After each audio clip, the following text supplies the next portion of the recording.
All right. And I think we're ready to go. All right. Wonderful. Greetings and welcome to today's Bishops at the Border panel discussion.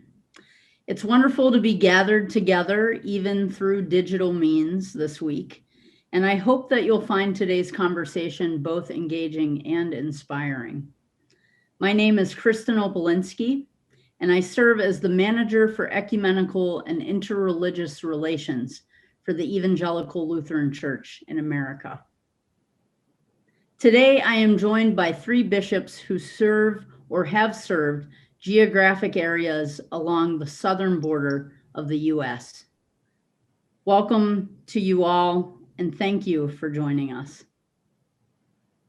I'd like to start by introducing each of our panelists and then allow them an opportunity to share a bit more about themselves, as well as the ministries that they're involved in, before we move into a broader discussion. After our conversation, we'll conclude today's session with a time for questions and answers from our digital audience who are gathered with us. And so I just want to remind those of you who do have questions for our panelists, please use the Q&A portion of the Whova app. So let's get started.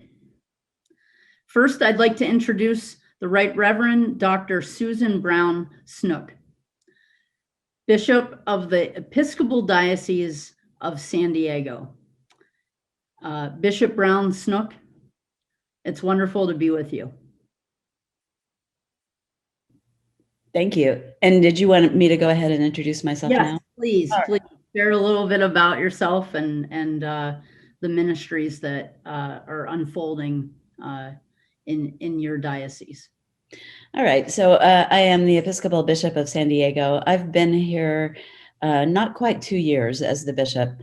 And before that, I served in Oklahoma for a couple of years, and before that in Arizona for most of my ordained ministry. So in Arizona, we had some interaction with border ministries where I was, but I've really been plunged into it in a much deeper way since I've been here in San Diego. We have been working ecumenically and interfaith the whole time I've been here on border issues.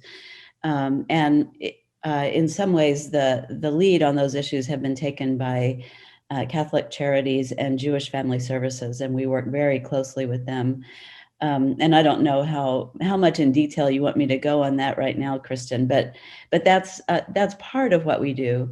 Of course, the political situation has been changing over the past 2 years quite a bit. And so when I first got here, part of what we were doing was going to bus stations in the middle of the night as people were deposited there by Border Patrol with no money, no water, no diapers, no way to get anywhere. And so people from our diocese and from the interfaith community would receive texts when that happened, and they would go and try to help out. Of course, then the Remain in Mexico program started, and that really came to an end at least for a while. Currently, the big project that we are involved in, and we're taking the lead on, working closely with our ecumenical partners, is the fact that 1,400 unaccompanied migrant children are being currently housed in the San Diego Convention Center. And our diocese was asked to take the lead on providing pastoral and spiritual care for those children. They are primarily girls ages 13 through 17. However, beginning this week, we're going to receive some younger children too, who are younger siblings of the girls, of girls in that age group. So we are working very closely with our ecumenical partners in particular. We're told that most of the girls are Christian, many Roman Catholics, but many Protestants as well. And so we're working closely with our really awesome Roman Catholic diocese who are here in San Diego, and closely with the Lutherans Methodists and Presbyterians, and with some of our non-denominational siblings. And the complication right now is that everybody needs Department of Justice background checks to actually get into into the convention center. So we're waiting for most of those to clear. In the meantime, we've done a whole lot of background work and are recording online worship for the girls, since we're all now expert in that, and doing our best to plan the program. And Kristen, I don't know how many details you want me to go into in that, or if that's enough for now. Sure, I think that's enough for now, and of course there will be plenty of time to share more. So thank you, Bishop Brown-Snook. Next, I'd like to welcome Bishop Minerva Carcaño. Bishop Carcaño serves as the resident bishop of the California-Nevada Conference of the United Methodist Church. Welcome, Bishop Carcaño. Thank you. It's really wonderful to be with all of you and to be with this wonderful panel as well. I'm here in support of our border bishops, Bishop Schnase and Bledsoe, Hoshibata, and Hagia. I do chair the Council of Bishops Immigration Task Force and our denominational immigration task force, so work very closely with all of them. I am also a daughter of the border. I grew up in South Texas in the Rio Grande Valley, 10 miles from the border. My grandmother, maternal grandmother, came as an immigrant who didn't see herself as an immigrant because at that point in life in this country, between here and Mexico, there were not the immigration policies that exist today. It was an open border in so many, many ways.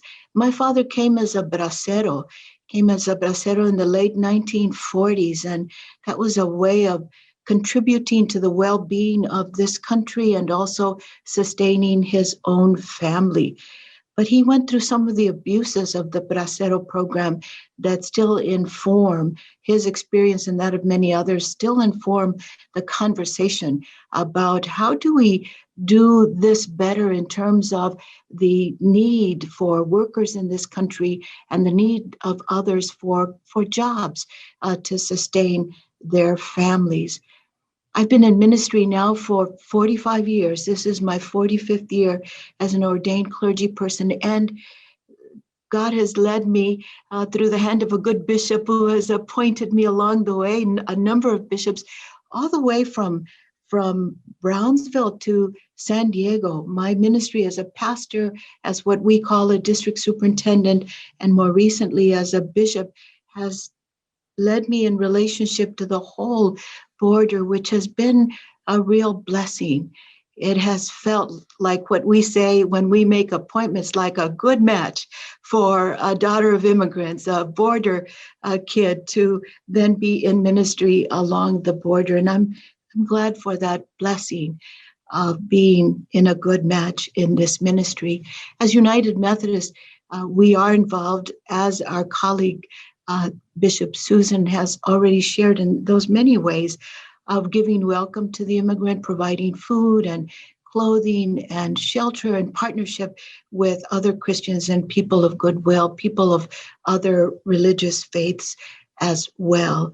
Some of the really critical things that I think United Methodist have been engaged in recently are, for example, the work that's been done in support of the asylum seekers who have been stuck in the Matamoros, Brownsville port of entry. We've had United Methodist and others come to that area in support of those asylum seekers, but COVID has impacted that. Yet there are local people, United Methodist and others, like the Good Samaritan Settlement House in Brownsville, Good Neighbor Settlement House, and a deaconess named Cindy Andrade Johnson, who for 2.5 years have every day, in spite of COVID, crossed the border into Matamoros, to the tent city in Matamoros, right on the edge of the Rio Grande River, in order to be a presence for those seeking asylum, a group that grew to about 1,000 people stuck there for 2.5 years. They've also provided medical care. I was with a group with Cindy when we went over with her at the beginning of that tent city. And I remember a child, 18-month-old child, who was very ill, had a high fever, and we felt helpless. We wanted to bring that mother and child across the border with us, find her a doctor. Cindy did find a pharmacist who provided medicine for that child and returned the next day and took that mother and child to a doctor on the Mexican side. Cindy was there when more recently they began to process those who had been stuck at that border for so long. And there's a video on YouTube of her saying goodbye to them, just being with them and celebrating this important day. There's about 100 to 200 that are daily being released to support families, support friends and communities being processed in Brownsville at the International Bus Station. And so that is a significant piece of work. Cindy and others provided rice and beans for those in that tent city for those years, and provided more than anything else a presence, friendship, true hospitality. So grateful for them. I'll share another story and then I'll stop and we can share more later, but I'll share the story of the inn in Phoenix, not in Phoenix, but in the Phoenix area, but in Tucson, specifically in Tucson. One of the questions that was raised for us as we prepared was, is there any relationship with the government? And this is an example of relationship with where Customs and Border Protection, which I find an odd term for Customs and Border work. At this time, I find that odd, contradictory in so many ways. But they came to Bishop Hoshibata and said, we are overwhelmed. We are overwhelmed and we don't know what to do with all of the migrants who are coming over, and we need your help. And so the United Methodist Church birthed the Inn Project. It is a basement at First United Methodist Church in Tucson, Arizona, where migrants are given hospitality, food, comfort, safety, and assistance as they move into their journey to their support family or friends. And they have received hundreds at this point. They have been in existence several years. Again, with a team that went to visit there one day, one weekend, we learned that one of the young girls was having her 15th birthday. That's a big deal in Hispanic culture and Latino culture. It's like Sweet 16 in the US. And we watched as the volunteers at the end overnight pulled together a quinceañera, a party for this young woman with a beautiful long dress with a banquet. The banquet table included her mother and her two siblings and her. Bishop Galvan, one of our retired bishops, and I had the great privilege of blessing that young woman on the occasion of her quinceañera. Some of those things sometimes are forgotten along the way as we try to do what seems most pressing. But I think those are the things that build community and hospitality that our immigrant brothers and sisters also need to be supported in. It's great to be with all of you. I know that all of you are working hard in welcoming the immigrant. Thank you so much, Bishop Carcaño, and thank you for starting us off also in those rich illustrations of the ways in which people are finding hope within often seemingly hopeless situation. And so we look forward to hearing more later as well. Now I'd like to welcome the Reverend Susan Briner, Bishop of the Southwestern Texas Synod of the Evangelical Lutheran Church in America. Welcome, Bishop. Thank you, Kristen. That's a mouthful of a title, isn't it? It's great to be with you all today. I do represent the ELCA, the Evangelical Lutheran Church in America.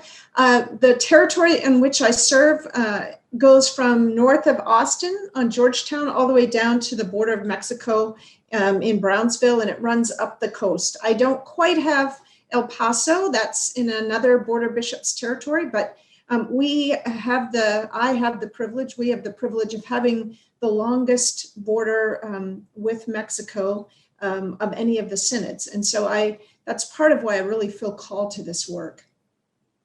Another reason that I feel very called to this work is my background is I am also an immigrant. I emigrated from Canada with my family when I was in high school. We moved to Miami to claim those American values of hard work will get you anywhere.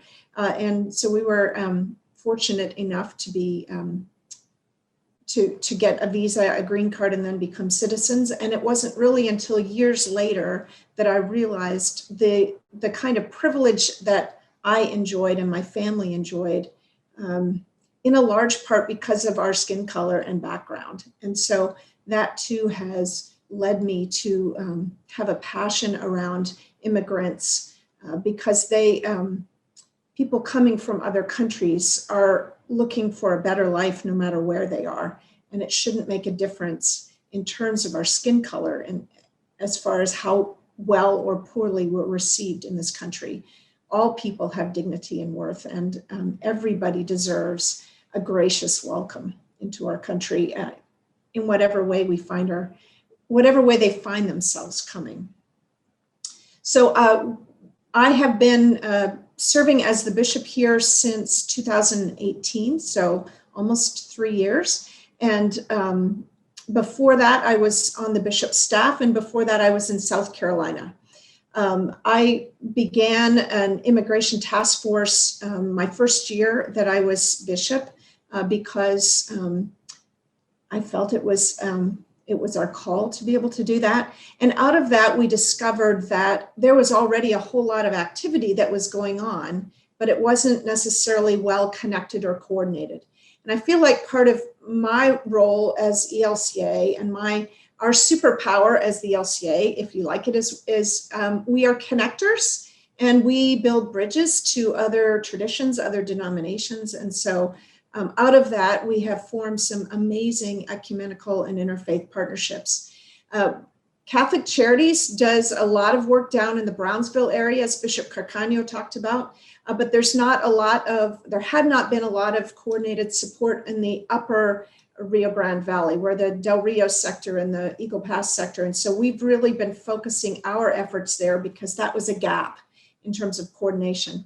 And so we've done everything from shelter work to sponsorships to connecting with legal organizations to help with those kinds of things, to welcoming people at bus stations and giving them water and backpacks. And as Bishop Snook said, the landscape continues to change. So, earlier we were receiving people who were being dropped off in the middle of the night and sheltering them. And now we're working more closely with the governmental agencies who see us as partners to be able to provide the places where they can't, and also to hold them accountable for their humane treatment of all of the people that are coming across our border. So I look forward to talking more about this with you all. And I'm so grateful for all, not only of the panelists and our interviewer, but all of you who are passionate enough to be on this call. And I hope that we'll have some great questions from you as well. Thank you, Kristen. Thank you. Thank you, Bishop. And so now we're going to move into the discussion portion where I'll ask some questions and invite you to begin interacting on those questions. And I'll start with one bishop and we'll just see how this conversation unfolds. I don't want to put too many parameters on the conversation to restrict us from the richness that can unfold. So the first question I'd like to ask Bishop Brown Snook, how would you define Christian hospitality? Well, as I've been thinking about that question, the verse keeps coming to mind from Hebrews. Do not neglect to show hospitality to strangers, for thereby some have entertained angels unawares. I like that translation better than the prosaic without knowing it. And what that verse tells me is that the people who come to us, like the three strangers who came to Abraham, really are gifts from God. They bring us messages, and they bring us a deeper knowledge of who we're called to be. And when Jesus said that in the least of these my siblings you will find me, I think as we interact with those who are desperate enough to leave their homes and everything they know behind and come to a strange and foreign place where they may not know the language and they are legally not welcome, that they bring a knowledge of the kind of love that God exercises in crossing the border, in the border between heaven and earth in Jesus, to connect with all of us. And so when we see people who are suffering and who are desperate, so desperate as to do things like send their children across the border without them, I cannot imagine what suffering must be going through a parent's mind and heart to be able to do that. They must be absolutely convinced that the life of their children is in danger. And so I think it is in those who are suffering that much that we come to know Jesus better. And so they bring to us a message like the three strangers who came to Abraham, a message of something that we are called to be as Christians, and a way that we are called to exercise the same love that God exercised for us. So I believe that what we do when we open our arms to these people who are desperate is to truly exercise the love of God, and come to know that love more deeply ourselves. And so the exercise of hospitality in many ways, like many things we do in the name of Christ, it helps, it benefits us, it blesses us as much as it blesses those we serve. So, in my diocese, there are a number of people who are politically opposed to the, people coming into the country, immigrating into the country. And I don't see this as a political question, honestly. I see it as a call that God gives God's people to love those who are in need. And to allow those who are in need to be angels, to be messengers to us, to bring us the good news of God's love. Amen. Amen. Thank you, Bishop. And Bishop Reiner, how would you define Christian hospitality? Thank you. I love what you said, Bishop Brown-Snook, about angels entertaining angels unaware. Our synod has been dwelling for the last year in a text, the Samaritan neighbor. And, Jesus is asked, who is my neighbor? And he turns around with a story of what it means to be neighborly, right? And so to me, Christian hospitality is showing neighborliness to whoever it is that God puts in front of us. And for us that who have borders on our territory, God is putting in front of us an incredible number of neighbors that need neighborly help and care. And I also think about the Old Testament. God was always reminding God's people. God would say, remember, you were strangers once. Remember. And I think it's the same call for us as Christians. Remember that we were strangers and we were adopted.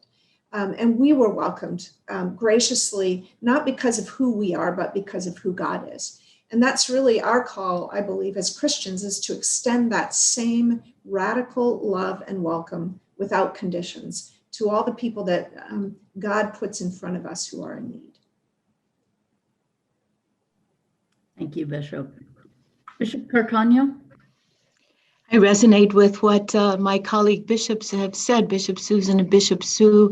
I've also been really grateful for the presentations, the studies that Father Skudlarek has presented to us in the morning. I've really been deeply touched. And one of the things that he's helped me get in touch with is this sense of being, that hospitality is about being.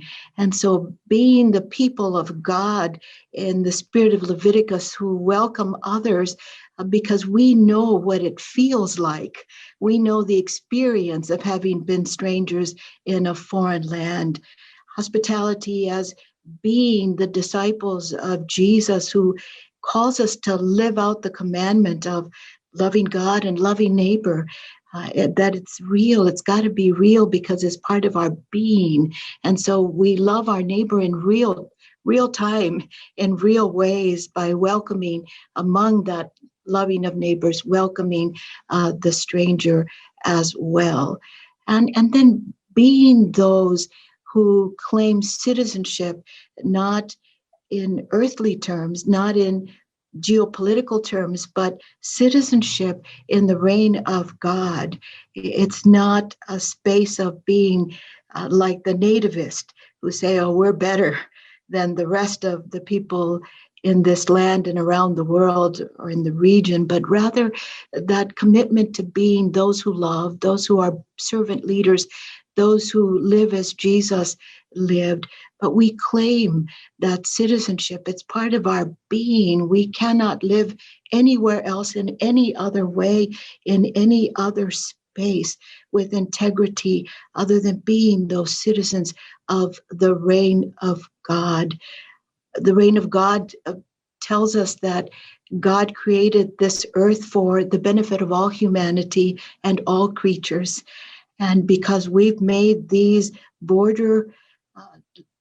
we've set these borders, we've created borders, we've built walls to define those borders, means nothing in the reign of God. Now, I respect borders. I understand when borders are done to help humanity to determine how to care for people going and coming, that's one thing. But when borders become a way to exclude others in their suffering, and that's not consistent with being citizens of the reign of God. That does not show the hospitable heart of God, who is the owner of all creation, of every piece of land and every resource that God has created and given to us.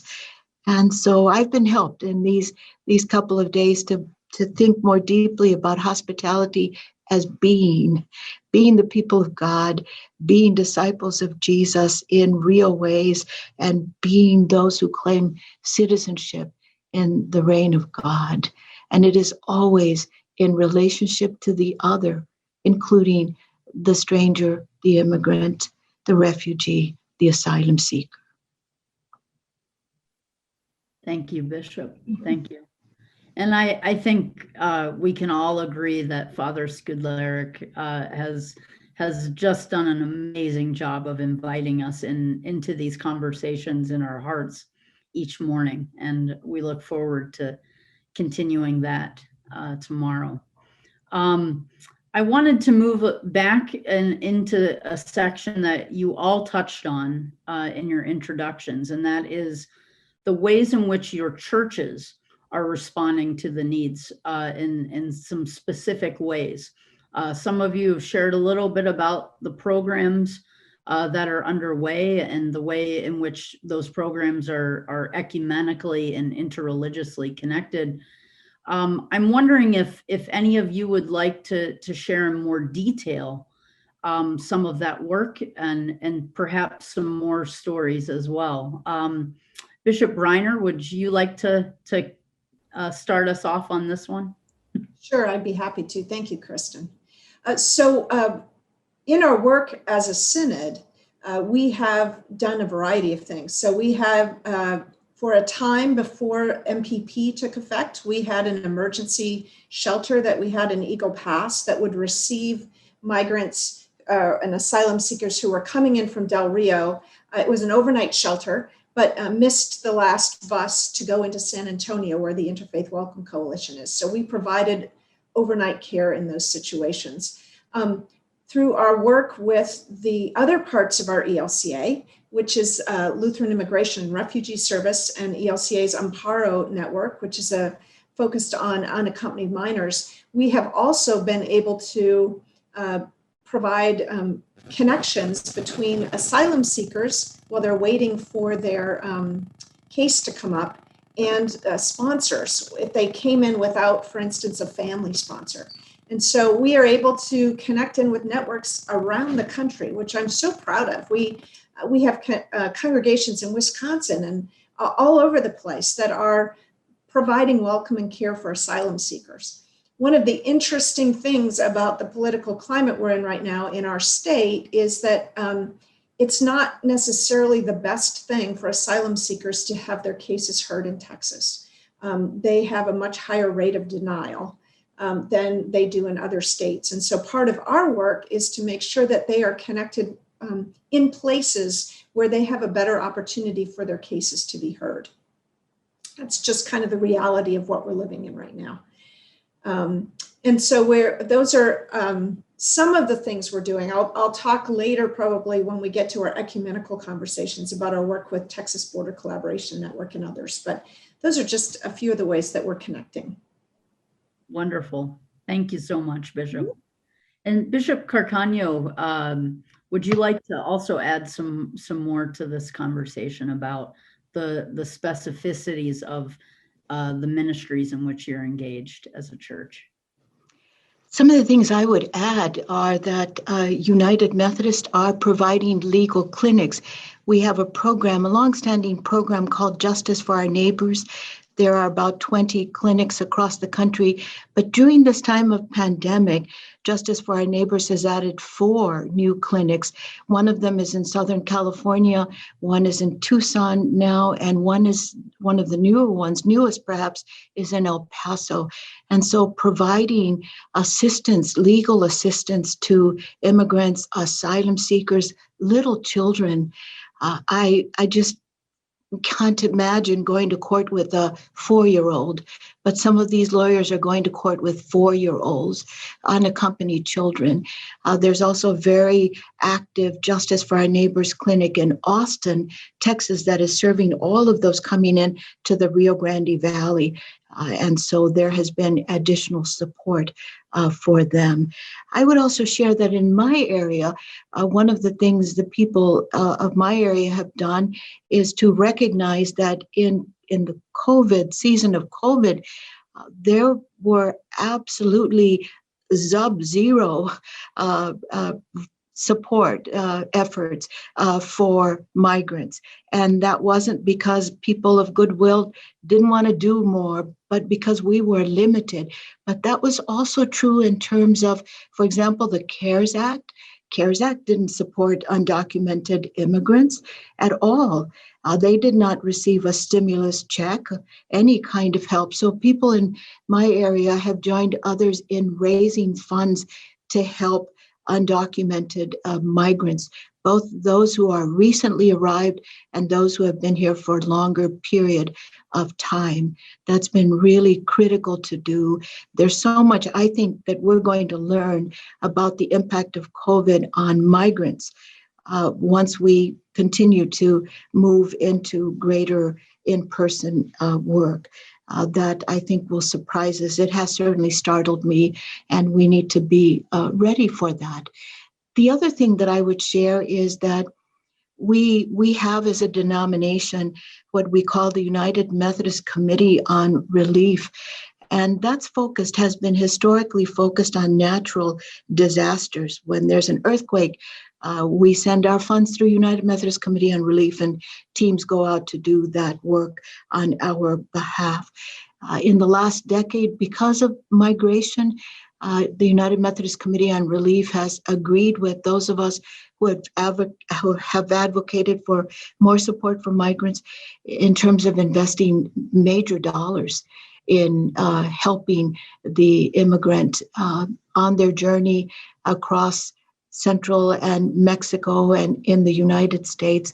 So major dollars have been invested in helping the migrant ministries that we are all about, because UMCOR itself has declared that this is a human disaster with deep human consequences.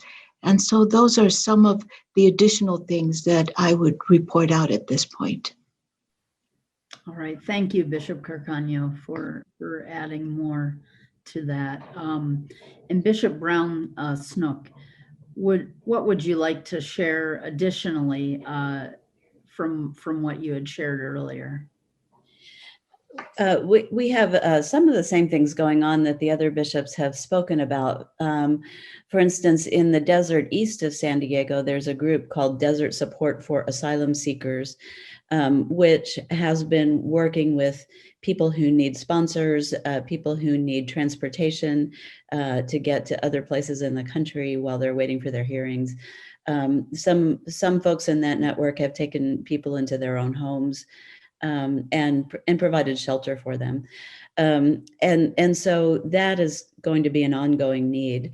Here in the city of San Diego, the leader on that kind of ministry is Jewish Family Services. And so we work with them both to provide personal help by people who want to do work like that with migrant families in particular, and also with financial support. But the main thing that we as a diocese are working on right now and have spent a major amount of time on in the last 2 to 3 weeks is the housing of the unaccompanied migrant children that is happening at the San Diego Convention Center.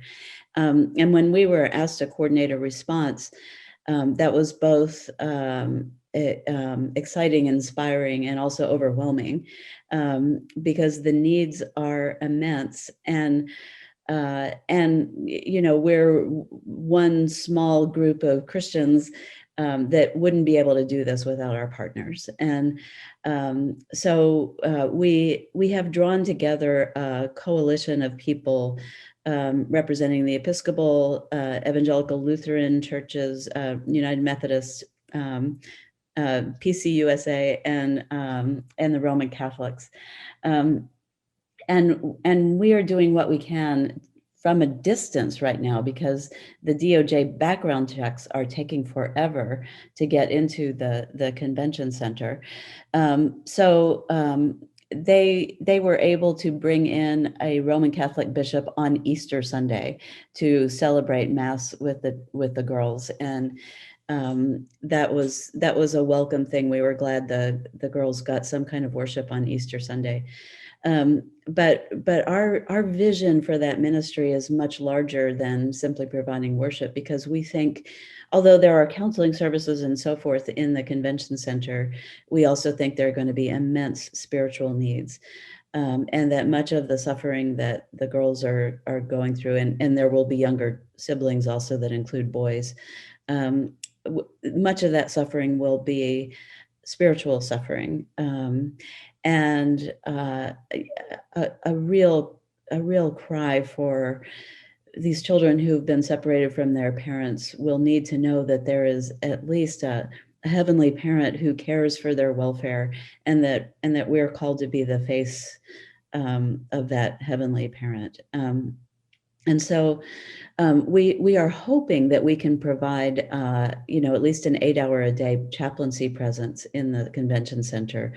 We are currently recruiting ecumenical volunteers who are Spanish speaking, who are willing to go through the DOJ background check. And it's not like it's not the full 2-year thing where they interview all your neighbors, but it is it takes them some time to go through all that. And there's a criminal background check and so forth. But our hope is that we can have a chaplaincy station in the convention center that will do things like give rosaries or Spanish New Testaments or small devotional booklets or other kind of things to people who need them, and also to talk and pray with people who need a spiritual presence. And then on a wider sense, we're hoping to work with all of our churches to gather things that might be helpful to the girls. Like we have many churches who have prayer shawl ministries, and have more prayer shawls stacked up in their spare room than they know what to do with. Well, it would be lovely to offer small blankets and things like that would be possessions for these children who have so little, and to collect things like that, and also to offer recreation. Now that we're getting younger children, we need Sunday school activities, probably online or recorded, but something that children can engage in, to assure them of the love of God. So what we've been doing is the background work on that, getting people started on our background checks. We have an evangelical Lutheran retired pastor who is doing our volunteer coordination, and we'll be doing our scheduling. And I guess all that is to say, the love of God is expressed through numerous organizational details in this case, and that's what we're working on. And but really hoping to be a personal, prayerful, loving presence to people who are suffering, and they'll be housed here for 35 days before they're supposed to receive foster care at that point, and we'll see how that goes. Thank you so much, Bishop Brown Snoop. You illustrated so beautifully the ways in which you are engaging ecumenically and even interreligiously. And so that's a wonderful pivot into that broader conversation. So thank you. And so Bishop Briner, what are some of the ways that you're seeing that similar coordination and interconnection happening? I know you touched on it a little bit earlier, but what are some of the other ways that you're seeing that unfold? Yes, thank you, Kristen. So since I think about 2013, was that when the first surge hit Texas, I think? I'm trying to remember now, but we formed in San Antonio something called the Interfaith Welcome Coalition that we're part of. And that kind of sprung up overnight and has been a coordinating point in San Antonio for years now, that included welcoming people from, as they were released from detention at the bus stations, getting them tickets to their next destination, providing legal services through RAICES for those that needed it, and so on. San Antonio is really kind of a hub for transportation, and for immigrants passing through both from the tip of Texas, as well as from the Del Rio Eagle Pass segment. In the last year and a half, we formed, in addition to that, the Texas Border Collaboration Network with the Methodists, the Episcopalians, the Presbyterians, and more. And that really is focused on, in the Eagle Pass and Del Rio sectors, how do we receive these migrants that are coming across? Border Patrol, we've developed a really good relationship with them, and so they would call us to let us know that they were being released. We had, through Mission Border Hope, which is a Methodist nonprofit there in Eagle Pass, they would provide kind of an orientation for these folks coming, saying, this is where you are. Here you are on a map, right? Where are you going? What do you need to get there? How do we help you do that? And then they would be given overnight shelter at our Eagle Pass Frontera Ministries if necessary. That has evolved now because we're working more closely with the government. They arrived in San Antonio and Eagle Pass and so on to be able to work with them, as I said before, to fill in the gaps, but also to hold them accountable.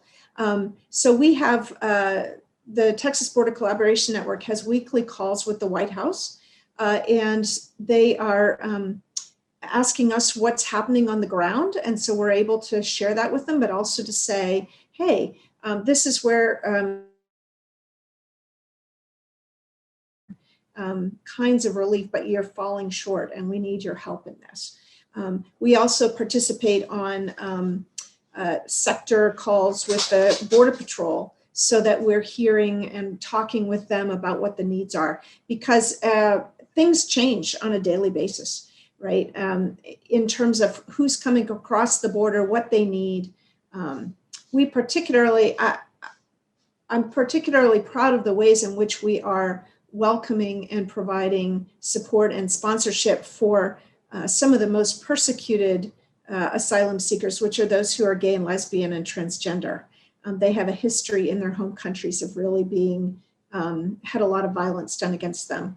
And we are a denomination that radically welcomes LGBTQ folks. And so just a story, we had a couple, two women from Cuba that were fleeing such issues. One of them was in a detention center, and the other one came across the border. And we had one of our local college professors from Texas Lutheran University that was housing her. She's pregnant. And then her partner was released from detention. We were able to receive them both and to find a sponsorship for them in another state. And the congregational members that were surrounding them just showered them with baby gifts and all sorts of love and care to demonstrate this is what God's love looks like. It's unconditional. It's an overflowing abundance. And I'm really proud of that work. The other thing and it connects ecumenically, our Amparo network, I mentioned that earlier, they not only work with congregations in the US to help them receive folks, they also work back with the countries of origin, because we have partnership agreements and companion relationships with a lot of these Latin American congregations or synods and churches.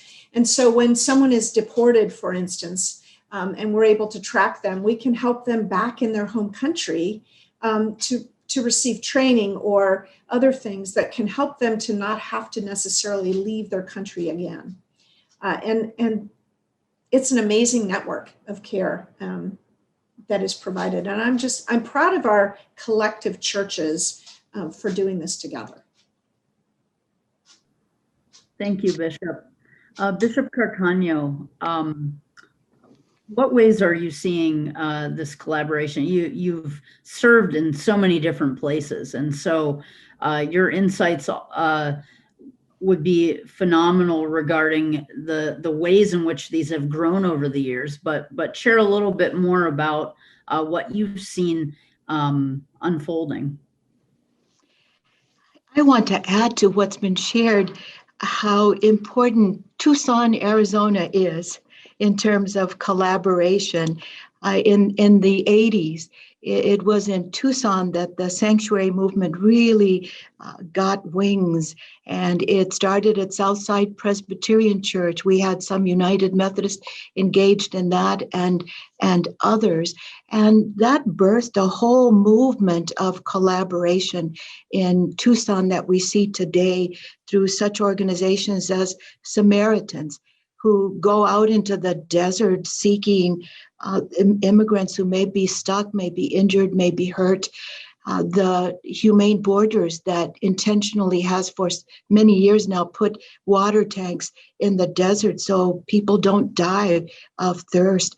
And of course, No More Deaths, that tracks the deaths, that seeks ways to help those in the desert at the border so that they do not die, and sometimes have been called upon to go and find someone who a family suspects is dead in the desert, and they have actually found people in the desert. So that kind of rich collaboration has brought together Protestants, Catholics, Unitarian, Universalist, Jews, and many others. It's worthy of examination in terms of how they've done incredible work.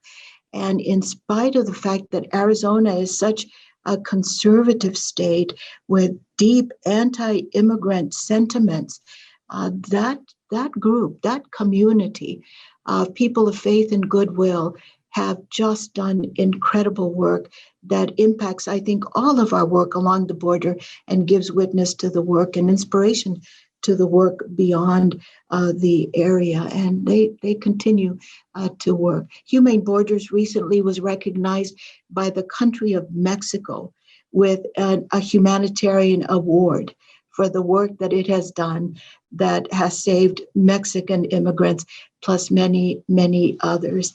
What a witness, tremendous witness. I also want to hold up a simple example of hospitality and spiritual presence, and that is the work of the Border Church. Reverend John Fanistill, United Methodist clergy person, began that over a decade ago.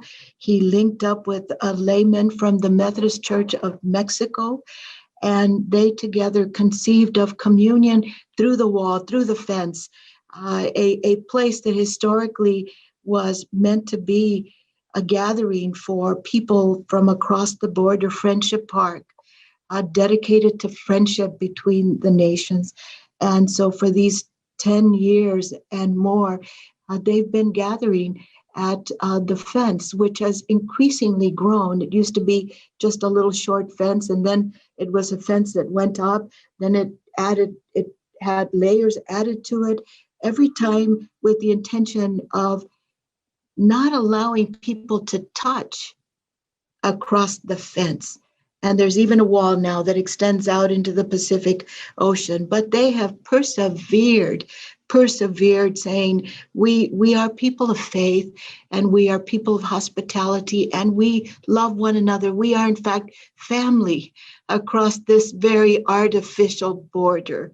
And so they have continued to do this work. And more recently, our Muslim brothers and sisters, siblings, have joined them. So there is now a border mosque, and they are praying. So Muslims and Christians from both sides of the border and many others praying, as they say, beyond borders, praying beyond borders.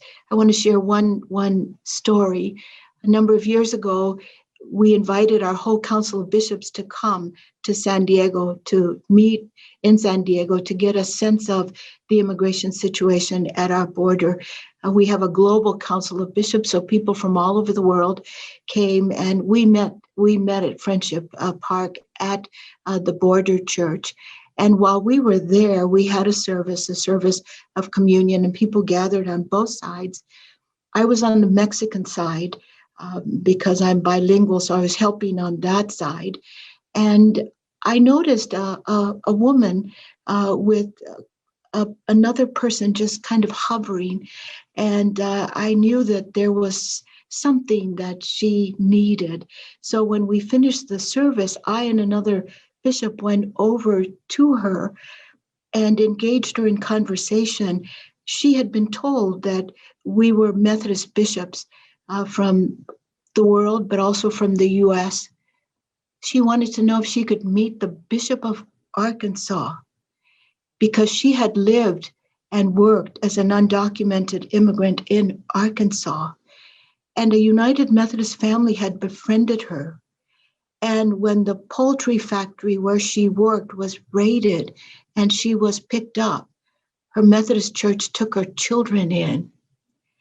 She wanted to thank the bishop for his church that was caring for her children. And she wanted to give him her phone number, her mobile phone number that she just obtained. Would he be so kind as to facilitate a conversation by phone with her children?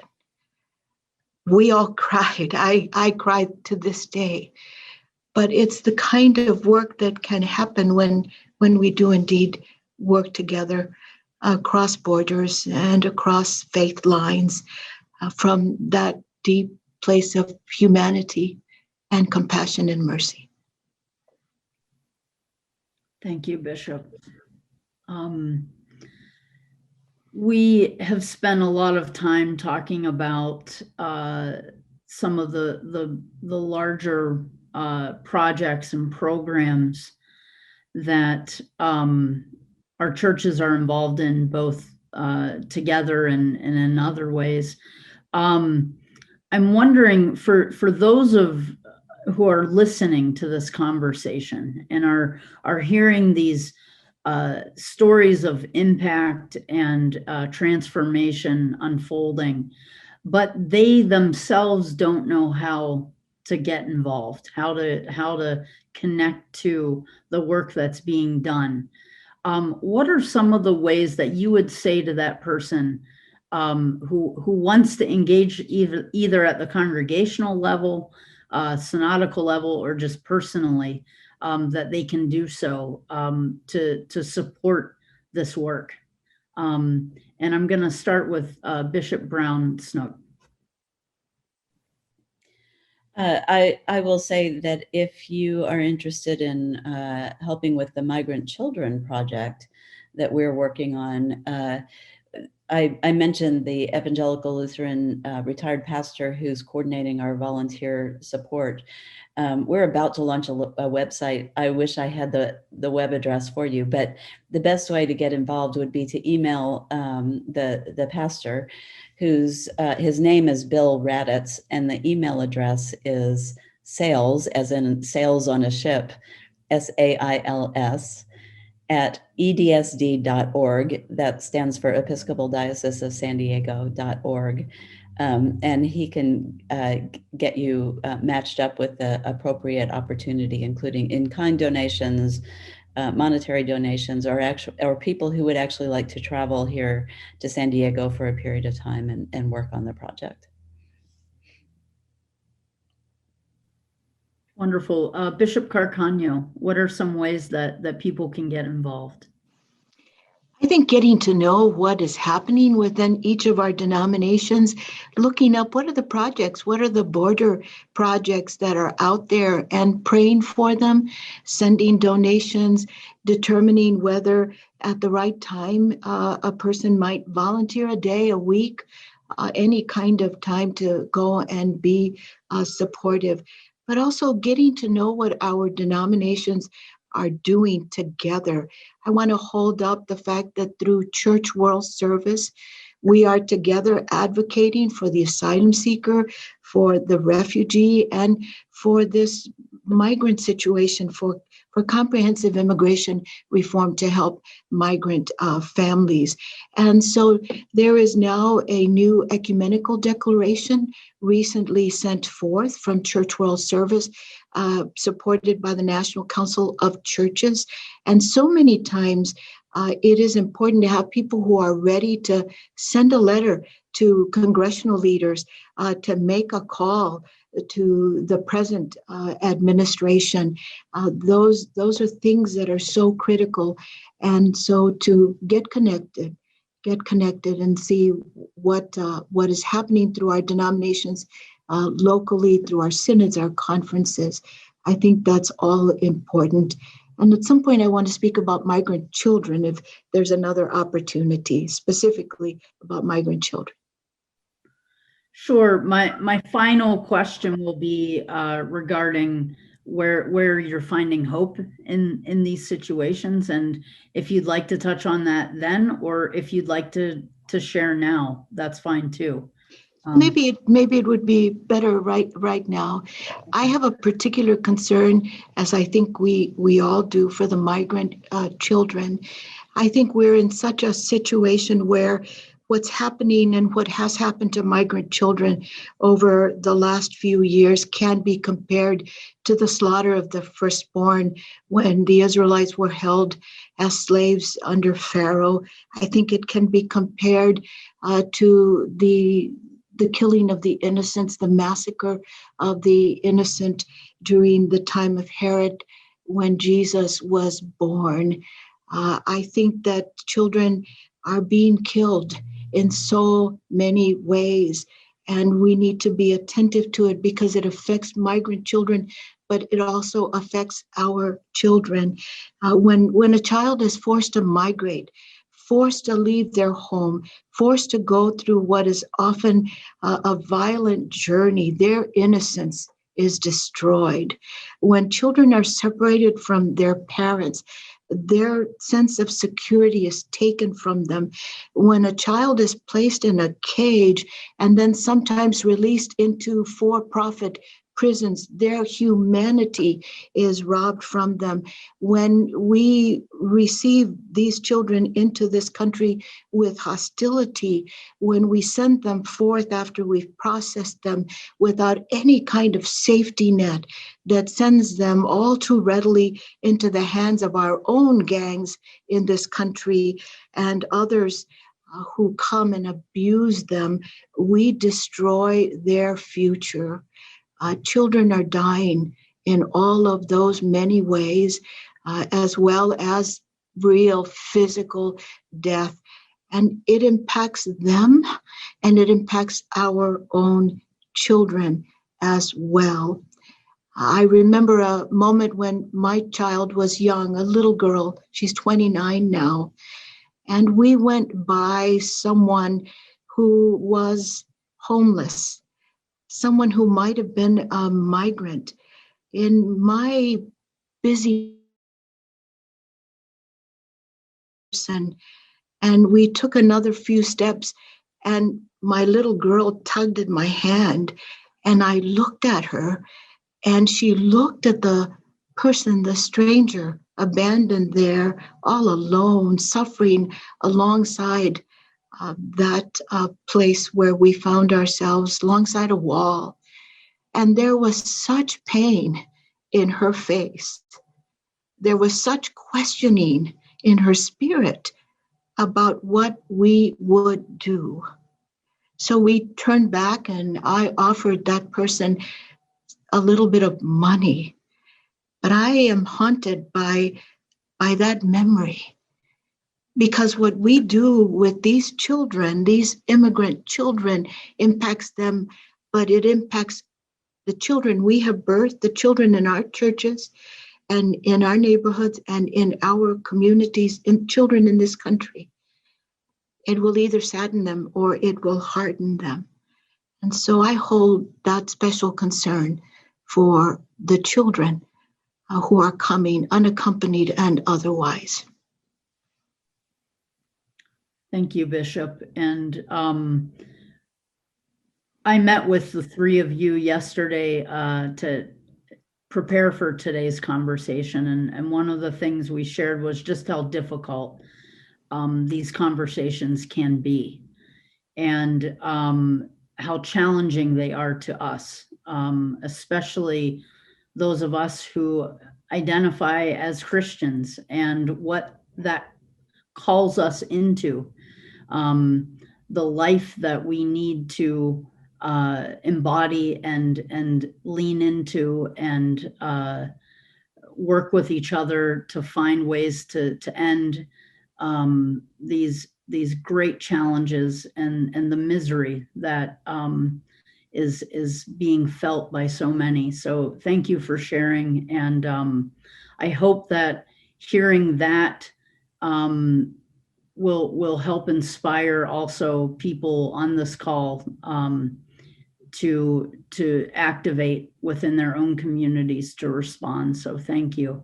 Mm-hmm. Bishop Briner, I just wanted to give you the opportunity also to share a bit more and also maybe we can shift to from that moment of challenge and pain, but also towards where are we finding hope in these situations? What are the things that you're seeing in your daily interactions that are giving you hope in the midst of all of this?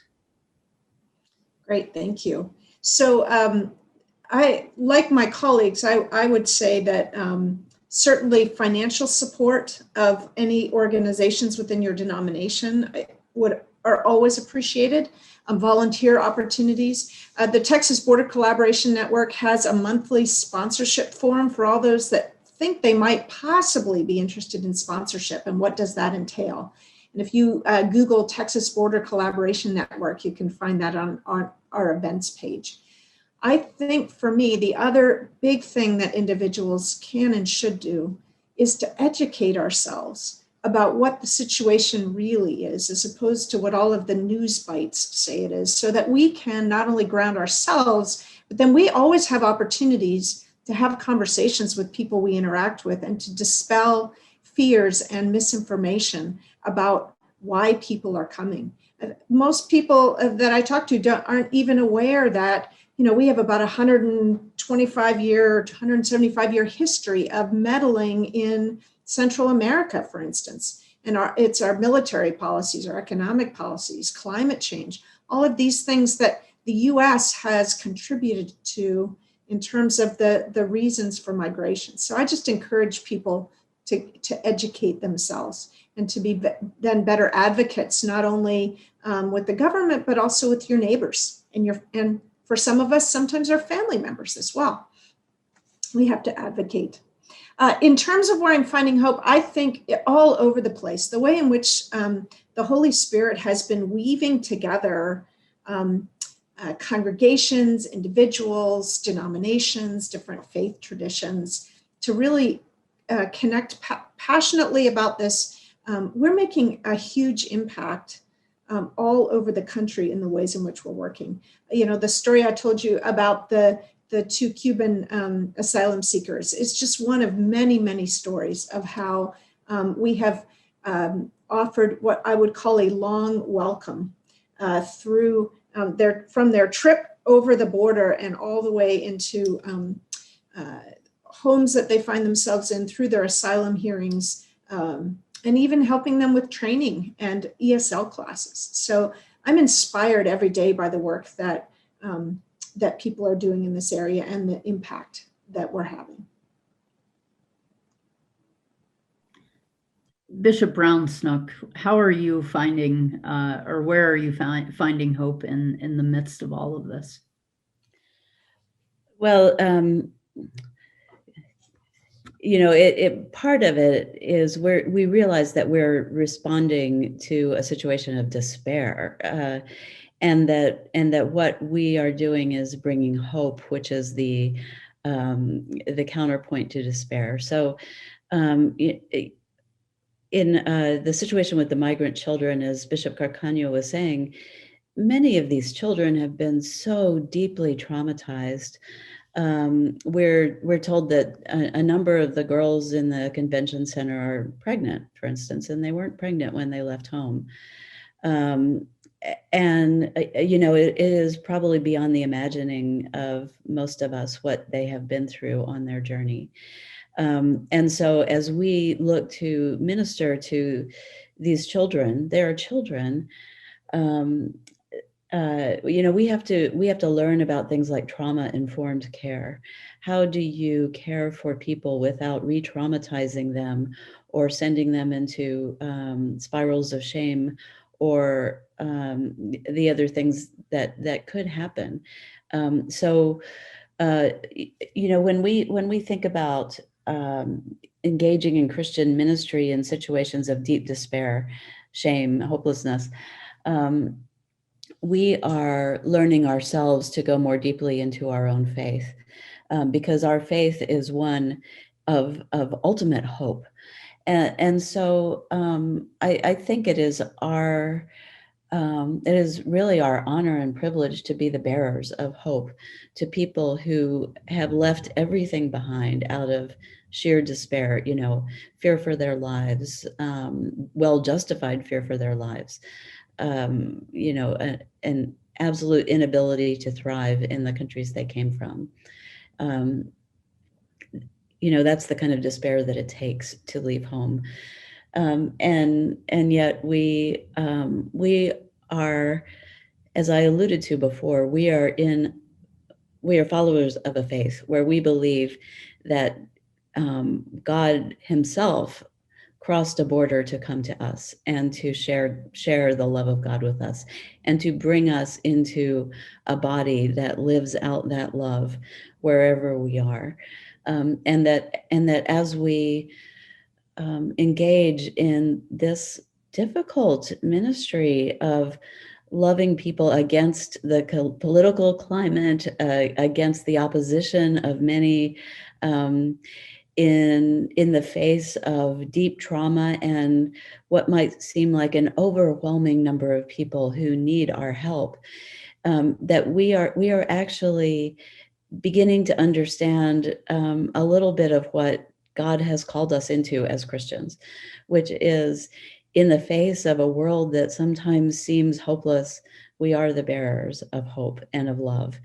And that is our faith. And so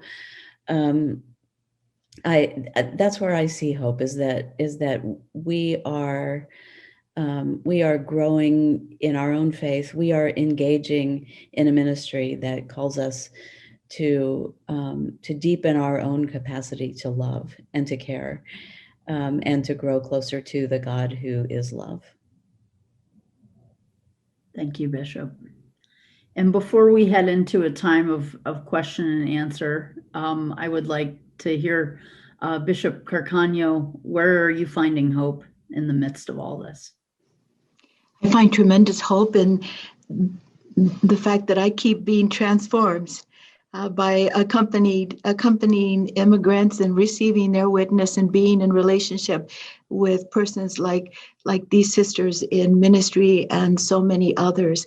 I came into ministry committed to ecumenism. I've grown into an interfaith commitment as well. And nothing has done that more for me than working together on issues of migration. It has made ecumenism and interfaith relationships real. And the community has grown before my eyes. My being welcomed into this community, ecumenical and interfaith community, has been an incredible experience. I find hope in seeing others' lives and congregations transformed. The firemen who moved from New York to the border, who challenged me as his bishop, who said, I uphold the law, and law is above everything. And to watch his transformation as he entered into relationship with migrants. He's one of the greatest advocates for migrant work on the border today, putting law into its rightful place, holding up compassion and mercy and God's love. I also experience it as a receiver of hope from immigrants. As I've worked in volunteer relationships with immigrants, sharing bread with them, not feeding them, but sharing bread with them, for we've sat at table together, washing their blistered feet and hearing their stories, talking to their children, and just learning about the incredible, horrible journeys that they've been on. Every single time I've asked them, how did you make it? How did you get here? Every single one has said, because God was with me, because God was with us. Those are sightings of the holy. And to receive the word that God is with us, God is on the journey with them and with us, God is showing up as God has promised, is an incredible, incredible hope for me and for our work, for our living, for my life.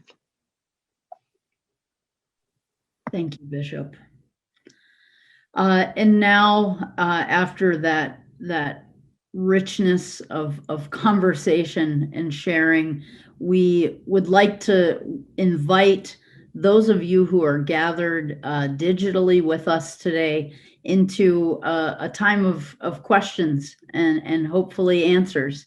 And so I'm going to welcome my friend and colleague Tora into the conversation, and she will help manage those questions as they come in. So please, again, you can use the Whova function, Q&A function within the Whova app, or once we go through that and receive those questions, then we will go into those who are connected with Zoom, raising their hand to ask their questions. But Tora.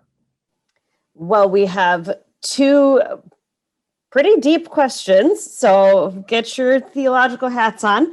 How have you managed the tension between the Christian call to hospitality and the political opposition to receiving migrants, possibly even from churches under your oversight?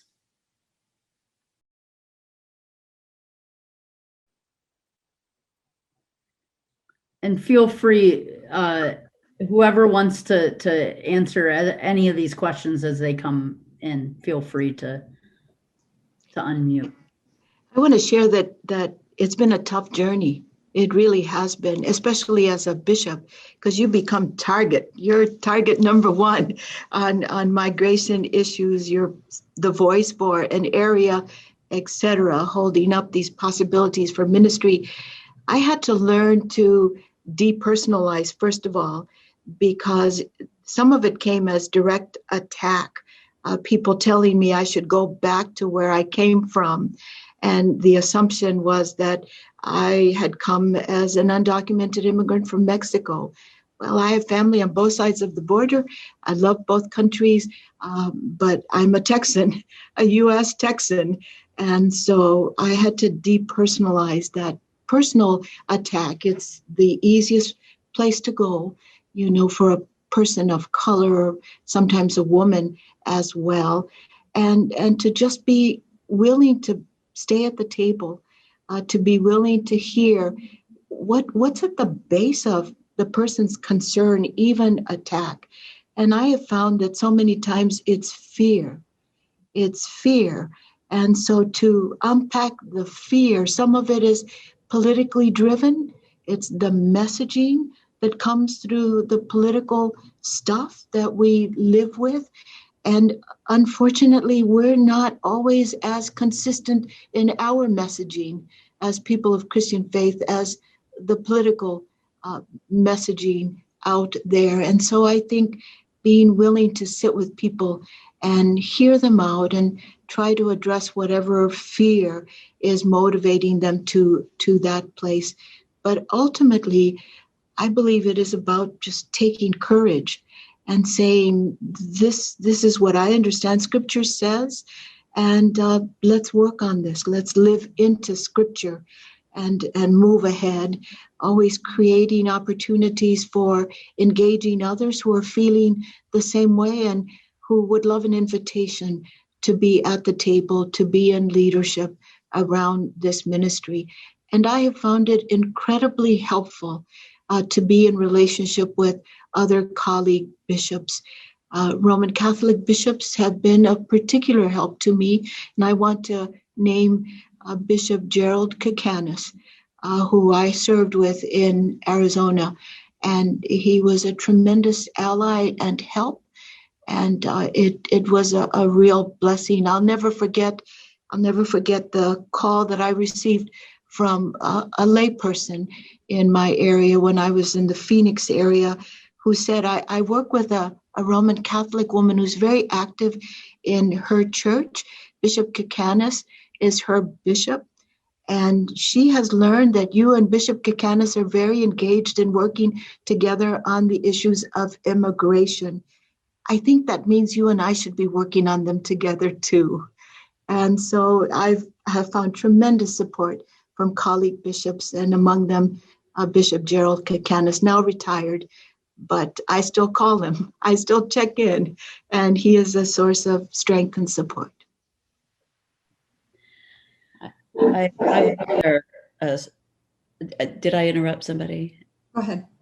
Okay, I will share a story that when I first became bishop in the summer of 2019, I joined with the other California Episcopal bishops in writing a letter to our people and also to our government representatives and so forth about the issue that was going on then about separation of children from their parents, migrant children from their parents, really calling people to account for that truly unmerciful and unjust situation that was happening. And I got mostly supportive responses from people who bothered to respond, but I got one response from a woman who was deeply offended by it. And It turned out that she actually worked at the Ojai Mesa Detention Center, which is right just north of the border here in San Diego.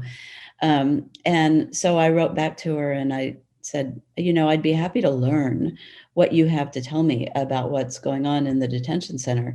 And so she got me into the detention center. I took a tour with the chaplain and some other people and learned more about what was going on there, which from her perspective was just and merciful. From mine, I had questions about it, obviously.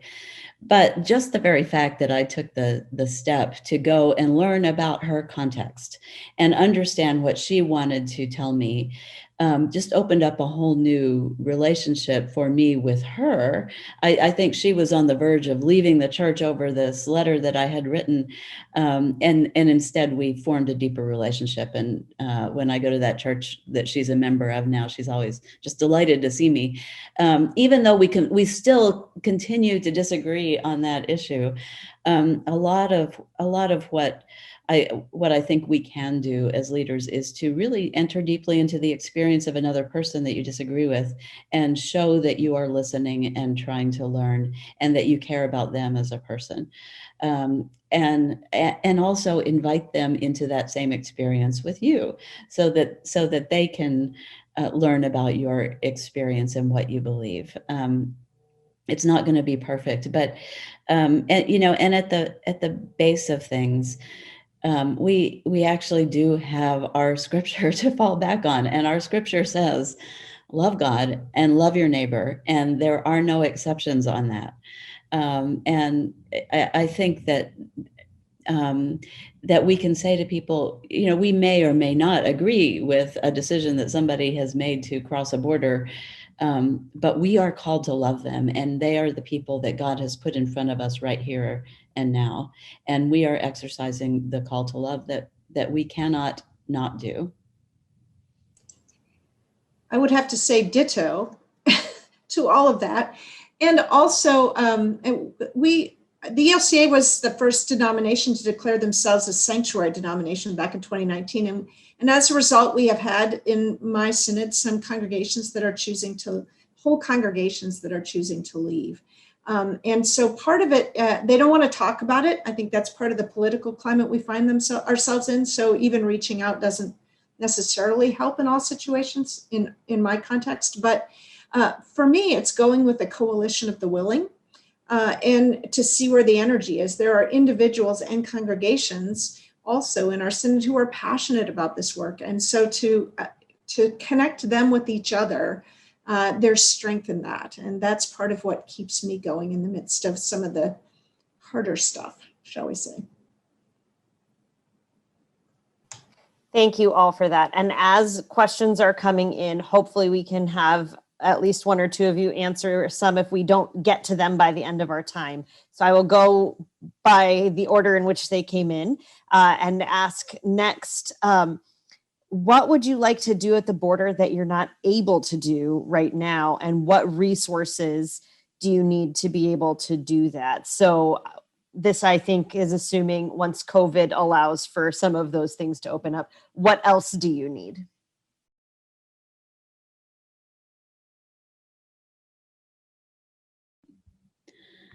A couple of years ago, before COVID hit and before the Remain in Mexico protocols went into place, the ecumenical community here in San Diego was operating a shelter. It was mainly operated by Catholic Charities, but all the other denominations were engaging in that work. And I would love to see that happen again, a comprehensive center where we could have legal help and sponsorship help and help with, physical things that people need, water, diapers, etc. Here in San Diego, there's a huge issue with the cost of real estate. So we can't just, it's an enormous cost to find any kind of facility like that.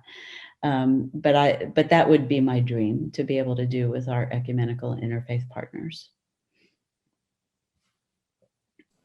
Well, and for us, we're already working on such a shelter with Mission Border Hope. We're forming another nonprofit. And so any financial assistance in the renovations, we got the space, but we need some funds to help renovate. One of the things that I would add on behalf of our border bishops is it would be wonderful if even now we could have a Zoom dialogue among judicatory leaders who serve all along the border about coordination all along the border. What is everyone doing, and how do we support one another, and what do we envision being needed as shelter in place rises and we are freer, so that when that day comes, we are ready to have a more robust presence, ecumenical and interfaith presence all along the border. Bishop Carcano, you are preaching to the choir on that one. This group knows all about the idea of not having to reinvent the wheel because we can help each other do those things. So thank you for that. Thank you for that reminder. I think we've got time for at least one more. This is a deep one. It comes from Hubert Ivory. What can you share about the concerns stemming from intersectionality of immigration and race?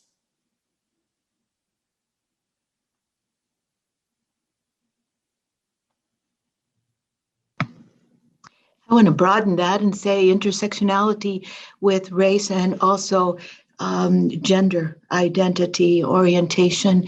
And that is that even in immigration, what we see is a discrimination that is based on color of skin, race, and LGBTQ siblings have been part of that migrant community, and they've had the triple task of hiding who they are, their identity, and having even lesser opportunities to come into this country and find any legal pathway for partners, for children, for themselves. And so racism and our homophobia are continued factors in this work of migration. And we need to be aware of that as we work with migrants and not assume they're all the same.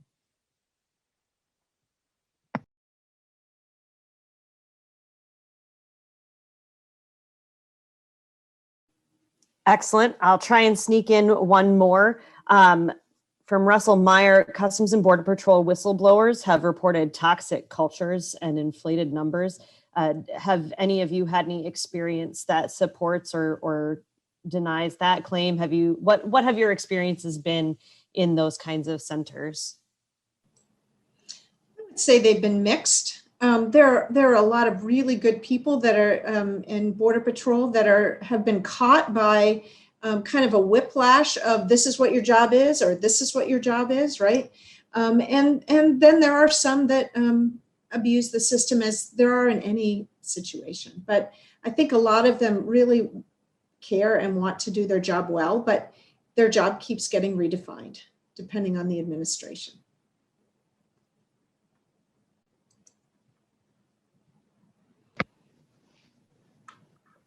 I would also share that I know a number of Hispanic Border Patrol folk, and it really saddens me to report out their leaning towards an anti-immigrant attitude and spirit.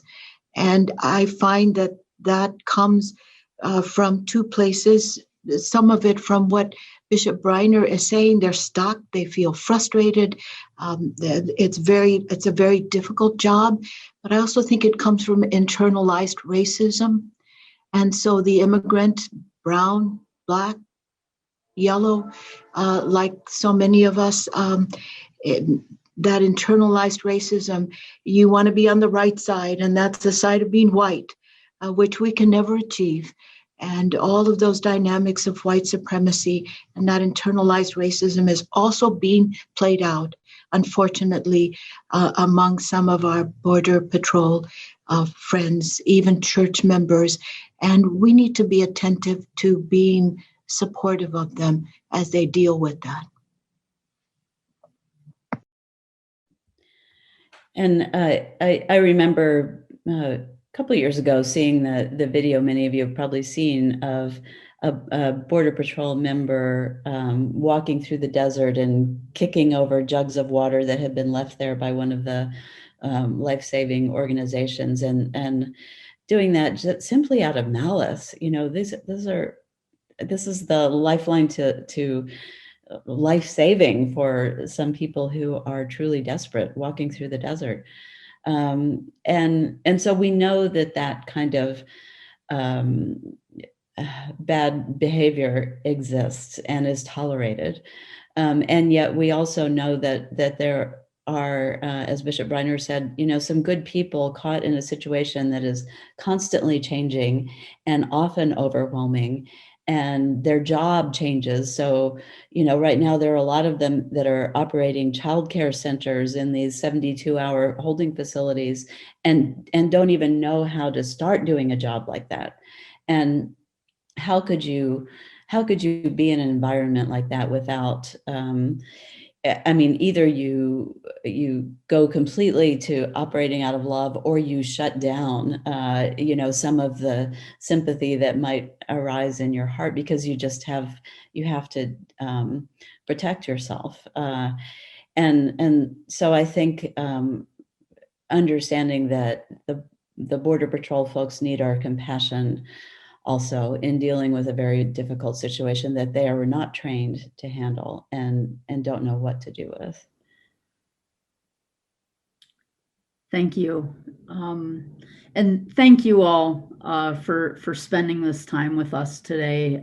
We are at the end of our time. I think we could continue for another hour, but we just really appreciate each and every one of you sharing insights. And yes, here come the claps from the digital audience. Yay. Thank you for sharing your insights. Thank you for challenging us along the way, and for touching our hearts with your stories as well.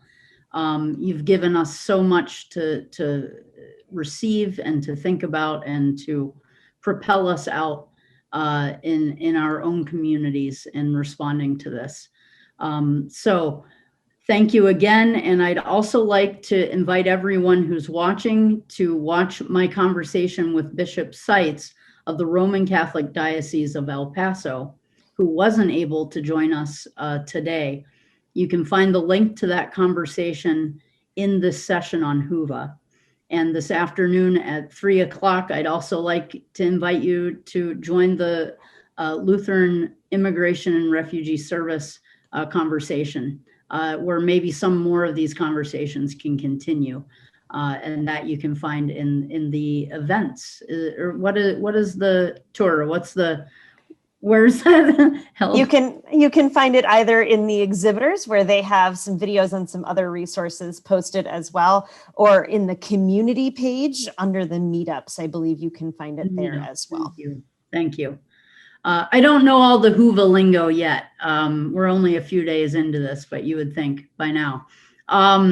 So Bishop Briner, Bishop Carcaño, and Bishop Brown Snook, thank you so much for everything. And to all of you who have joined us for this wonderful and rich conversation, thank you and God bless. Thank you, everybody. And a note from your Geek Supreme. When we get this video up on Whova, what I will do is attach this. Right now, the Seitz video is separate. When I put this up on Whova with the entire thing, I'll attach the Seitz video to the end. So if you're looking for that after I get this video up, if you're looking for the Seitz interview specifically, go to the end of the video I'll have up then. Sounds good. Hello, I'm Kristen Opolinski, and I serve as the manager for ecumenical and interreligious relations for the Evangelical Lutheran Church in America.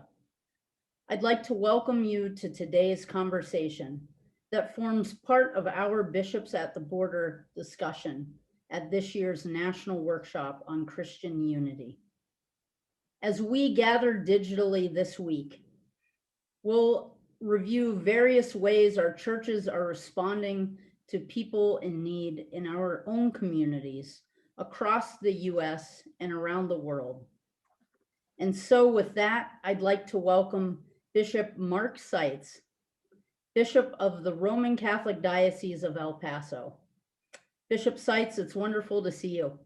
Thank you. So good to be with you. Thank you so much for joining us today as we navigate some really big questions surrounding our call as Christians in responding with compassion and with love to all those in need. In particular today, I'd like to hear a little bit more from you about the ways in which your churches are responding to the situation at the border right now, the southern border of the US. Let's start by, when we talk about Christian hospitality, what does that look like to you? Yeah, I think that's a very good way to phrase it because hospitality, I mean, it should be right there with faith, hope, and charity, right? You know, just fundamental virtue, part of the DNA of a Christian. And hospitality has always been a mark of us, you know, certainly in as monastic life developed, those were the places that people knew they could go when they were away from home, when they were traveling, when they were on pilgrimage and so on. They knew that they would be well received in the monasteries. That was what they did. And it was actually within that monastic type of setting that what we refer to today as a hospital developed. You know, same root word, right? For hospitality, hospital. That's where it all began. And we as Christians should really be proud that that is part of our heritage that distinguished us from people, obviously good people, certainly in many ways, but the Christian vision has been so consistent and so strong through the centuries that this identifies us as, and you know, shows the way that the grace of God is at work within us, really, in the way that we receive those who are in need, those who are traveling. It's always been part of us. Yes, I mean, I think the way you framed it, that it is truly part of our DNA as Christians, is something that we should continue to reflect upon, especially as situations like what is happening right now continue to challenge us as a society and also as people of faith. Tell me a little bit about the ways that your church is responding to the needs of refugee and migrant communities. Are there programs that you have in place from an advocacy standpoint and also supporting these communities? Yes, to both of those questions. First of all, yes, our largest ministry in the diocese that is run at the diocesan level is what we call Diocesan Migration and Refugee Services. And I believe that they have something like 60 employees, which about reflects the entire number of other ministries in the Diocese of El Paso right now. You know, we don't have more than 60. In our marriage ministry, social justice, foundation, counseling, and so on. You know, I'd love all of those to be larger, but the great need here that we've identified is providing legal services, advice, assistance to people who are trying to regularize their situation. This goes all the way from unaccompanied children to adults, individuals, families, and so on. So that's been a regular part of our ministry. Then on the side of getting more into the hospitality for those who are crossing the border, call them immigrants. I prefer to call them refugees, because even though they might not fit some narrow definition that we often use and which serves a purpose, to call them refugees also recognizes that people who are coming to us now are not coming simply because they're looking for a better job. They want to get a larger car, whatever. They're coming because they are fleeing. They're coming because they're trying to save the lives of their children. They're coming because they can no longer live in the conditions in which they're living where they are. This is a situation not of an option of migration, which is fine in itself, but it's forced migration in modern day style, right? Right. This is such an important distinction to make, because I think, it gets lost sometimes. And people just just think, it's just people coming over the border, as you say, just for seeking a better life. And yes, and indeed, that is part of that drive, but it is so much more than that, especially in this moment. Yeah, saying that they're seeking a better life presumes they have a life. Right, right. But the homicide rates in Central America countries right now are among the highest in the world. They mimic what we find in war-torn places, like Iraq and Afghanistan. The economic situation is a disaster right now after they had 2 Category 5 hurricanes roll through it. Like it wasn't bad enough. Right, Last summer, they had these 2 hurricanes. So many of the people who are coming to us now say, we lost our house, we lost our business, we lost our job. And, with the corruption and the narco trafficking gangs and so on, the extortion they have to pay, it's just become unlivable in these places. So, what just blows my mind when we talk about these things and we hear them spoken of in our country today, there just is almost no awareness that these people are running for their lives. So as I said earlier, people who are not people of faith, they could still be amazingly good people, right? There are a lot of, in my opinion, anonymous Christians around the world, no question about it. But we who claim to be disciples of Jesus Christ, we have to, and we're all united in this, right?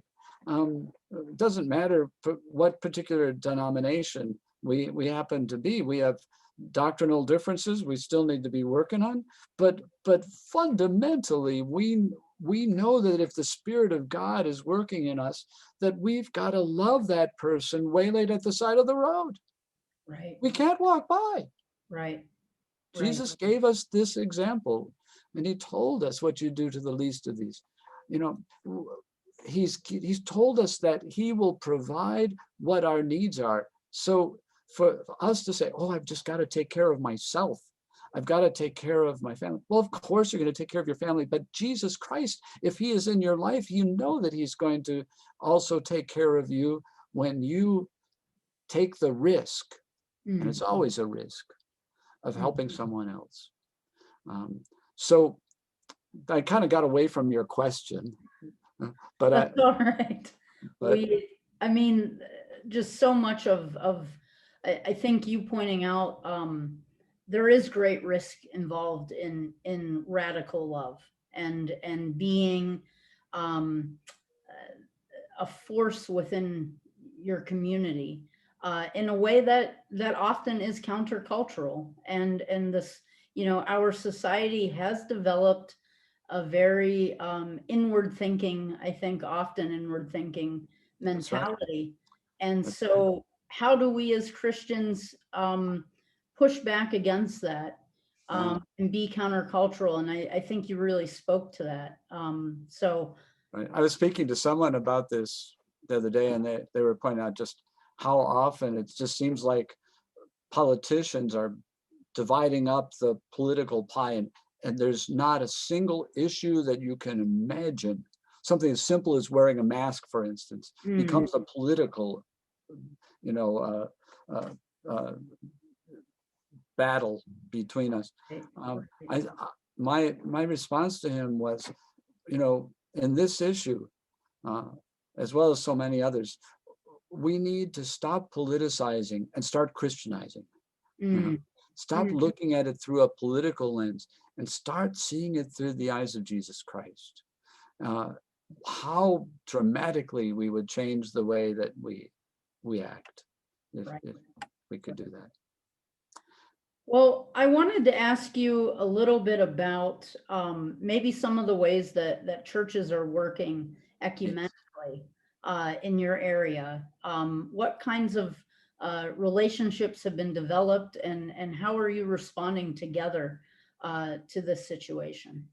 Okay, I can point out a couple of ways. Since the election time around then, there has developed in our area a group of organizations, and particularly churches, but also other NGOs, nonprofit groups concerned about this issue. And they've been meeting regularly, and they've been saying, how can we collaborate for this work? Back in 2019, when at one point we were receiving 1,000 up to 1,200 immigrants, refugees a day, we in this region rose up and we worked together to assure that not a single refugee was left on the street.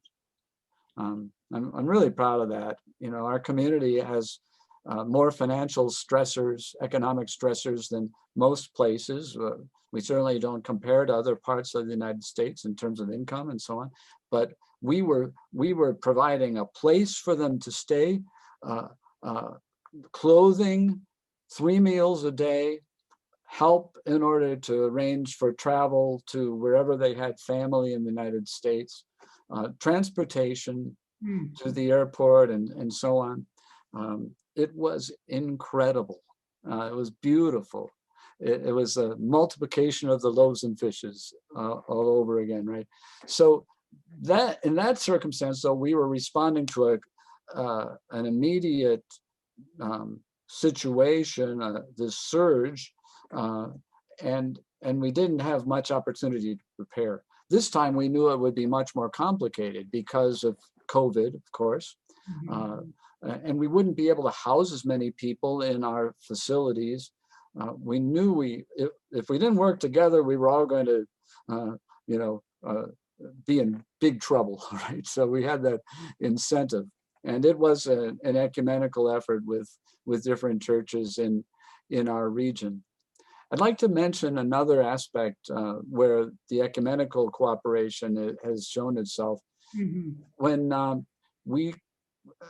the government basically closed down the border, it began with the institution of that program they called the Migrant Protection Protocol. It's one of those government acronyms that it, should be understood as meaning the exact opposite thing of what it says.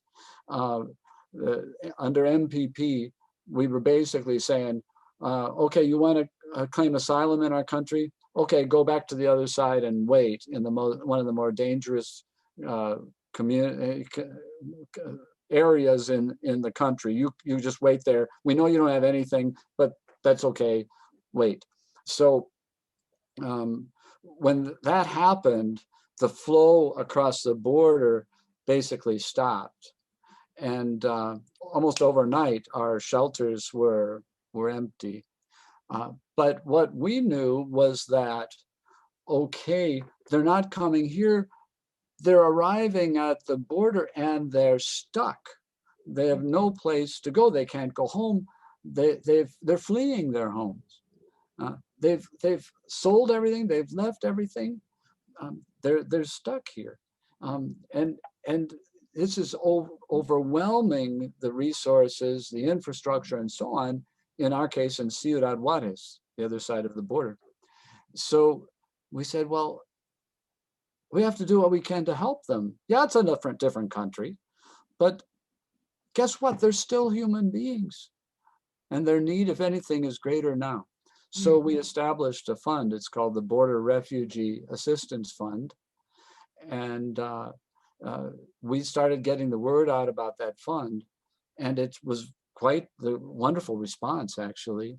So since that time, we've been helping to support shelters on the other side of the border, provide for medical needs. We've worked with pregnant moms, providing their needs. We've helped with testing, COVID testing. Our most recent project, it's kind of an expensive one. We're going to provide chickenpox vaccines to children in families there, because they've had outbreaks, believe it or not, is chickenpox can really be a big problem in these shelters where people live so closely. So we're doing those kinds of things, and we're able to support. We're not just helping Catholics over there. You know, there's Anglican shelters. I believe there's a Lutheran church. There's Methodist church. You know, we're working with all of them wherever they're doing the work of the gospel. We're so happy that we've been able to support them. You know, and so in a small way, obviously, you know, we can't cover all their needs, but we're proud to be able to reach across the border, and to recognize, you know, I have that image of the parable that Jesus tells about the rich man and Lazarus. You know, the border is the wall of our house, right? And Lazarus is on the other side. And it seems that in our country that very often we kind of relive that parable, because if a person's on the other side of the fence, we just go, wash my hands, you know, they're not my problem anymore. And I just don't think that's what Jesus was trying to convey. Right, right. And something that I hear you say is the need for flexibility and to change as the situation changes. I mean, you gave a perfect example of that. And I'm just thinking, as people are listening to this conversation and they're thinking, you know, how do I even possibly, you know, make an impact or have some sort of way of reaching out? You know, there needs to be not only mechanisms in place that our churches can help facilitate to build and to foster, but also a flexibility in approach. And so I'm just wondering, what could you say to the person who's sitting there listening to this conversation and thinking, how can I possibly pitch in, or what can I do with my congregation? You know, maybe that congregation's in Washington State or Nebraska, or, you know, somewhere that is not right on the southern border, and yet there are needs everywhere, Right. as well as the needs in your community. What would you say to them? Well, first of all, I think you give me the opportunity to point out that the response to the needs here has been truly ecumenical and interfaith. You know, we've received volunteers from Washington State, from New England, from Minnesota, you know, all over the country. One of the groups that I contacted in looking for help when the last surge happened was a group of the retired Peace Corps volunteers.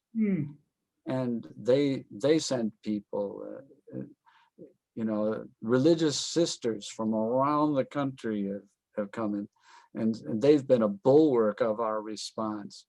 But right now in El Paso, we don't need volunteers, that many volunteers. We're receiving, between 100 and 200 a day, something like that. Nothing like what it was.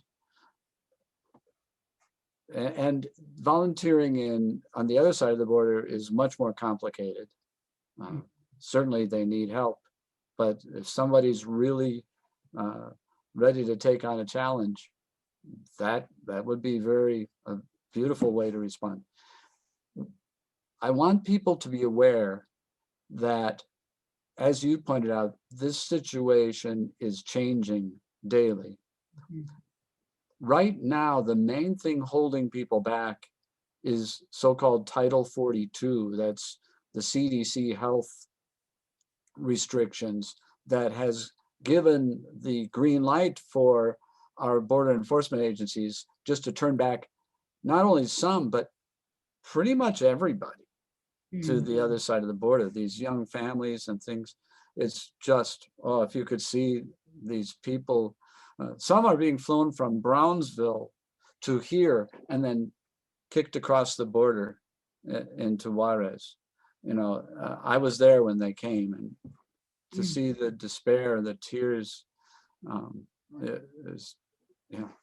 what do you do? You have nothing but the clothes on your back. But anyway, that's the way it is right now. We're hiding behind that health protocol, even though the people who are coming have a lower incidence of COVID than the people on our side of the border, right? But we're still going to be afraid of them. However, that's going to change. And the pent-up need on the other side, once we loosen up a little bit, is going to be tremendous. So be ready in your congregations. Please, if you hear the call, we need volunteers. Be ready to help. In the meantime, I mentioned the Border Refugee Assistance Fund through the Diocese of El Paso. Everything you give goes directly to assisting people either on the other side of the border or this side of the border as needed. Right now, it's all going the other side. That the financial assistance can always help.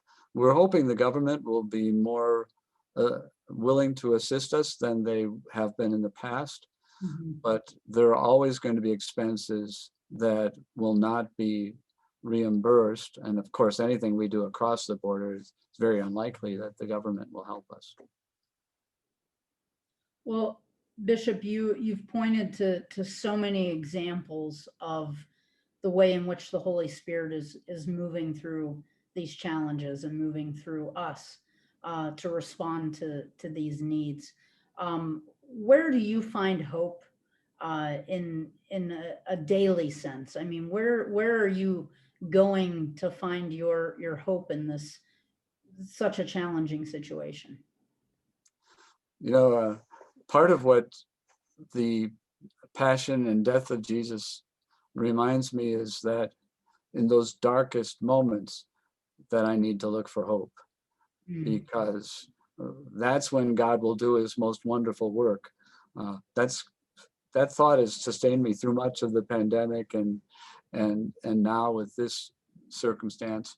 But besides that, my hope is always reinforced when I meet some of the people who are coming and see their tremendous goodness, their willingness to sacrifice for their children, to risk everything for them and for their good. My hope is reinforced when I meet our volunteers. I don't hold a candle to them. People who have set aside other aspects of their life, even those who are on our staffs, the different organizations, they're working long days, and they just find somewhere to draw from where they can keep on giving. I still believe in the goodness of humanity, and the more that I witness to, the more I realize that we all need Jesus, right? You can't do this work in my opinion, long term especially, you can't do it without that being able to draw from that spiritual well, and to incorporate that vision. Being nice isn't going to get you through this. It has to be that deep, transformative grace that makes it possible for us to continue to love. And when you see that happening, you know that God is at work. And he certainly is in the midst of these challenges. Well, thank you for sharing a little bit of that hope and those, inspiring connections, and also feeding us with that hope today in this conversation. We know the challenges are great, and everything is so fluid and ever changing. And thank you for sharing with us both the challenges, but also the amazing ways in which your members and many across the ecumenical landscape are working together to respond to these people's needs. And hopefully people have learned something from this conversation and will go out and activate within their own communities to respond. So thank you so much, Bishop Seitz, for joining us today. Thank you, Kristen. It's a pleasure to be with you, and it's such an honor to work with our ecumenical community. I see God working in that too, right? God is showing us ways that we can come together across denominational lines, and so often we focus on the differences. Well, we have the same Lord in common, and that's what should give us hope on this front as well. Amen. Thank you so much. Have a wonderful rest of your day. And again, this is part of the National Workshop on Christian Unity, Bishops at the Border discussion. Thank you all who have joined us online for this conversation.